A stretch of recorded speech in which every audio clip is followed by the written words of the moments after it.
వైఎస్ఆర్సీపీ ప్రభుత్వానికి ఉన్న ప్రేమను చాటి చెబుతూ మన ప్రభుత్వం వైఎస్ఆర్సీపీ ప్రభుత్వంలో ఆ ధరనే సాక్ష్యమని కూడా చెప్తా ఉన్నారు.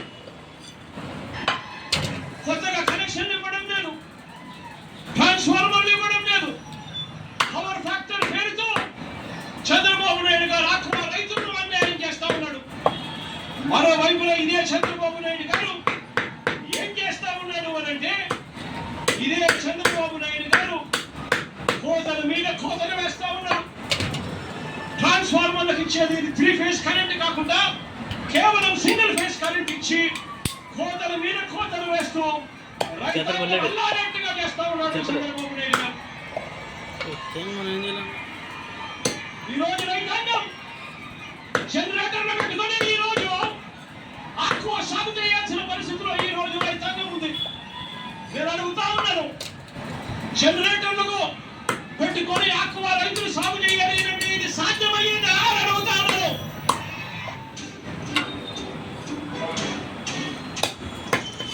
మూడు పాత్రలు ఏదో పెట్టిందా?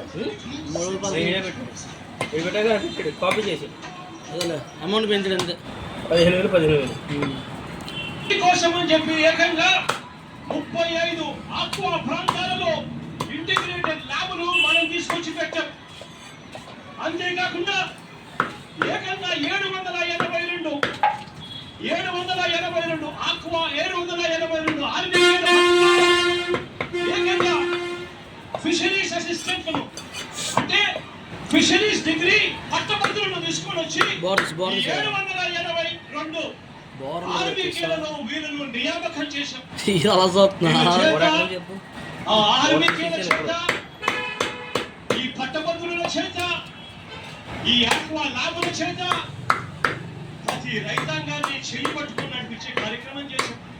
మన హయాంలో ఏకంగా 180 రోజుల పాటు 150 రోజుల పాటు ఉండే సీడు ఈ రోజు కేవలం 90 రోజులకు మించి బ్రతకని పరిస్థితికి ఈ రోజు ఆక్వా రంగంలో రైతన్న అల్లాడిపోతా ఉన్నాడు. ఈ రోజు జబ్బులు పెరిగిపోయాయి. క్వాలిటీ మానిటరింగ్ అనేది పూర్తిగా పక్కన తప్పుకున్న పరిస్థితి కనిపిస్తా ఉంది. చంద్రబాబు నాయుడు గారి పుణ్యాన నర్సాపురంలో చంద్రబాబు నాయుడు గారి పుణ్యాన నర్సాపురంలో ఫిషరీస్ యూనివర్సిటీ వాళ్ళని స్టార్ట్ చేస్తే, అందులో క్లాసులు కూడా మొదలు పెడితే, డబ్బులు కూడా శాంక్షన్ చేస్తే చంద్రబాబు నాయుడు గారు దాన్ని ఆపేసిన పరిస్థితి ఈ రోజు కనిపిస్తా ఉన్నాం. ఇదే ప్రాంతంలోనే మెడికల్ కాలేజ్ కూడా పనులన్నీ కూడా ఆగిపోయిన పరిస్థితులు ఈ రోజు మెడికల్ కాలేజీలో కూడా కనిపిస్తా ఉన్నాయి. ఒక్కసారి ఆలోచన చేయమని అడుగుతా ఉన్నాం.